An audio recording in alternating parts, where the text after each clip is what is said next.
அனைவருக்கும் அறம் வீரா சேனலின் அன்பு வணக்கம். இந்த அவசர காலத்தில் நாம் சந்திக்கிற மக்கள் நமக்கு ஒரு பாடமாக அமைகிறார்கள், அல்லது அவர்களோட செயல்பாடுகள் நமக்கு ஒரு வழிகாட்டியாக கூட இருக்குது. அந்த வகையில் இன்றைக்கி நாம் பார்க்க போகிற இந்த வீடியோ பதிவு நமக்கு பயனுள்ளதாக இருக்கும்.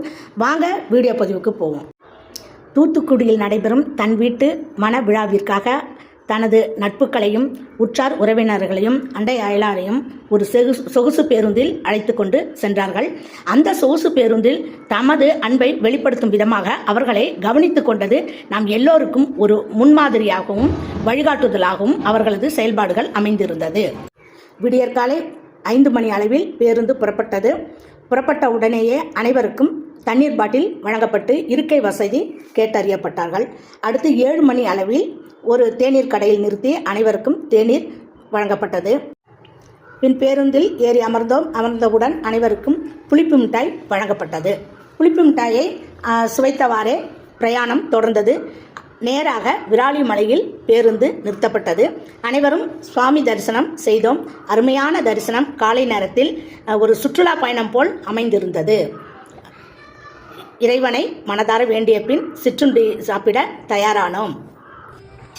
காலை சிற்றுண்டியாக சுவையான இட்லி, தோசை, சப்பாத்தி வழங்கப்பட்டது. அதற்கேற்ற குருமா, சட்னி வகைகள் அருமையான ருசியுடன் எல்லோருக்கும் பரிமாறப்பட்டது. கலகலப்புடனும்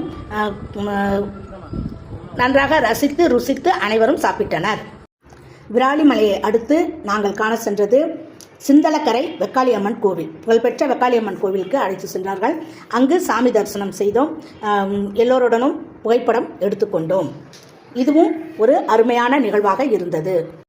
சிந்தலக்கரையை அடுத்து எட்டயபுரத்தில் பாரதி மணிமண்டபம் சென்றோம். பாரதி மணிமண்டபத்தில் பாரதி ஆவண காப்பகம் பார்த்தோம். அடுத்து பாரதி திருவுருவ சிலையுடன் புகைப்படம் எடுத்துக்கொண்டோம்.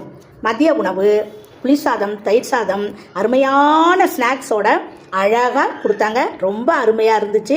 நீங்களே பாருங்கள். அதுக்கு பக்கோடா, மிக்சர், வத்தல், ஊறுகாய் இன்னும் நிறைய கொடுத்தாங்க. எல்லோரும் சந்தோஷமாக ஆர்வமாக சாப்பிட்டோம்.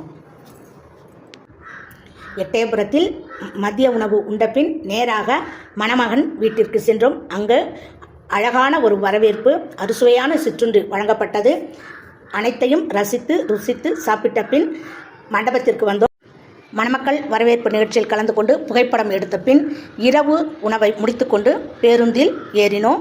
பேருந்தில் ஏறியவுடன் மீண்டும் அனைவருக்கும் தண்ணீர் பாட்டில் வழங்கப்பட்டது. எல்லோரும் வந்திருக்கிறார்களா என அனைவரையும் சரிபார்த்தனர். இந்த மணவிழா நிகழ்விற்காக அழைத்து சென்று அதை ஒரு சுற்றுலா பயணமாக மாற்றி எல்லோரையும் மகிழ்ச்சியில் ஆழ்த்திய அவர்கள் உண்மையிலே நம் எல்லோருக்கும் ஒரு நல்ல வழிகாட்டியுள்ளார்கள். இதேபோல் நாமும் நம்மை சார்ந்தவர்களை மகிழ்ச்சியூட்டும். இந்த வீடியோ பதிவு உங்களுக்கு பிடித்திருந்தால் அறம் வீரா சேனலை சப்ஸ்கிரைப் பண்ணுங்கள். மகிழ்ச்சி. நன்றி. வணக்கம்.